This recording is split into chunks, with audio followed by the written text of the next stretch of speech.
नमस्कार साथियों, मेरे YouTube channel RPSC exams with MK sir. आज हम लेके आए रीट लेवल 2 के साइंस के कुछ प्रैक्टिस क्वेश्चंस। इन क्वेश्चंस में सामान्य रूप से दो टॉपिक कवर हो रहे हैं, कोशिका और कोशिका विभाजन। तो फर्स्ट क्वेश्चन है, यूकैरियोटिक कोशिका में आरएनए का संश्लेषण होता है। तो यहाँ पे दो प्रकार के न्यूक्लिक एसिड होते हैं, एक आरएनए और दूसरा होता है डीएनए। दोनों केंद्रक में मिलते हैं, इसलिए इनको न्यूक्लिक एसिड बोलते हैं। तो यहाँ ये पूछ रहे हैं आरएनए का संश्लेषण कहाँ होता है।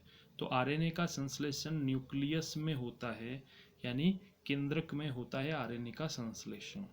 अब लेते हैं सेकंड क्वेश्चन। सेकंड क्वेश्चन में कोशिका सिद्धांत का प्रस्ताव देने वाले वैज्ञानिक का नाम, यानी कि कोशिका सिद्धांत जो दिया था, वास्तव में यही पूछ रहे हैं कि कोशिका सिद्धांत किसने दिया था। तो कोशिका सिद्धांत दिया था शील्डन तथा श्वान, दो वैज्ञानिक थे, इन्होंने कोशिका सिद्धांत दिया था। और आपको पता है कि कोशिका सिद्धांत के अनुसार कोशिका जो होती है सभी जीवों की संरचनात्मक क्रियात्मक इकाई होती है। नंबर 2, लगभग सभी जीव जो हैं वो कोशिका से बने हुए हैं। तो यहाँ पे कुछ ऐसे सिद्धांत जो हैं वो शील्डन और स्वान ने दिए थे, जो कोशिका सिद्धांत कहलाते हैं। नेक्स्ट लेते हैं,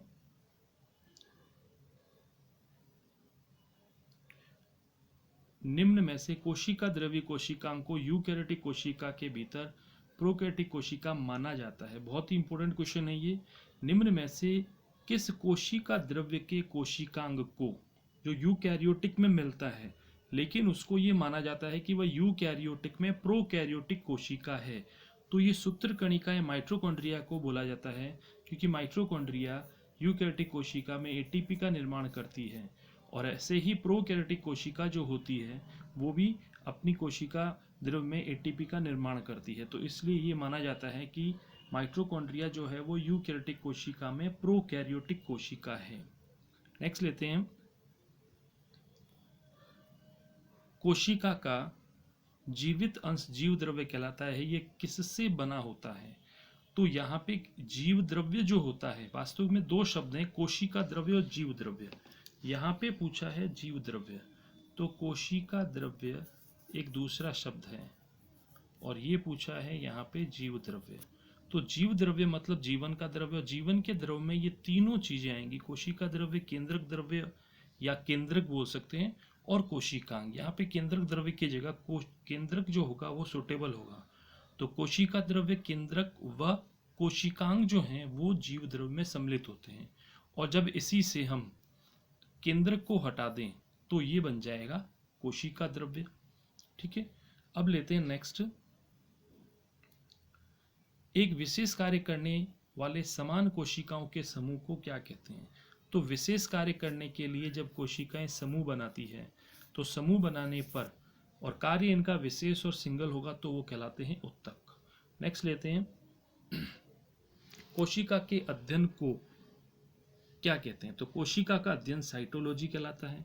ठीक है, फिजियोलॉजी यानी कार्यकी का अध्ययन, और न्यूक्लियोलॉजी यानी न्यूक्लियस का अध्ययन, सेलुलॉजी यानी कि सेल का अध्ययन। तो यहाँ पे इसमें मेन जो है ये अलग अलग दे रखे हैं, जो वास्तव में जो है वो शब्द है वो साइटोलॉजी है इसके लिए।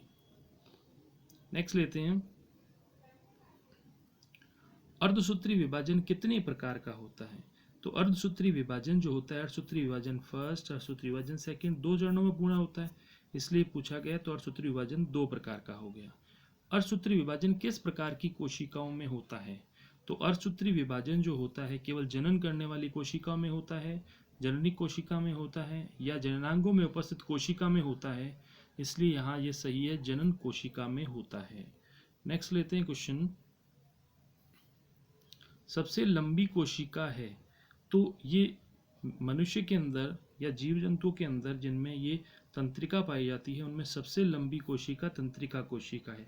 अब यहाँ पे ऑप्शन जो है वो हायर एनिमल में मिलती कोशिकाएं हैं, इसलिए इनमें जो है सबसे लंबी तंत्रिका कोशिका मानी जाएगी। नेक्स्ट लेते हैं, कोशिका झिल्ली की प्रवृत्ति क्या है।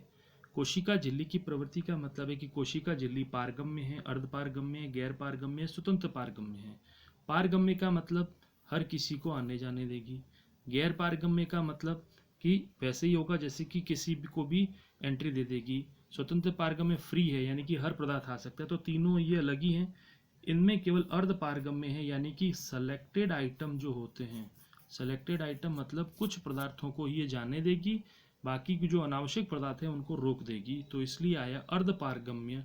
इसके लिए दूसरा शब्द भी हम यूज में ले सकते हैं, चयनात्मक पारगम्य। नेक्स्ट लेते हैं क्वेश्चन, ज्ञात सबसे छोटे प्रोकैरियोटिक जीव कौन सा है? माइकोप्लाज्मा जो है सबसे छोटा प्रोकैरियोटिक सेल है, सबसे छोटी कोशिका भी यही है, सबसे छोटी सेल जो है वो भी माइकोप्लाज्मा है। नेक्स्ट लेते हैं क्वेश्चन,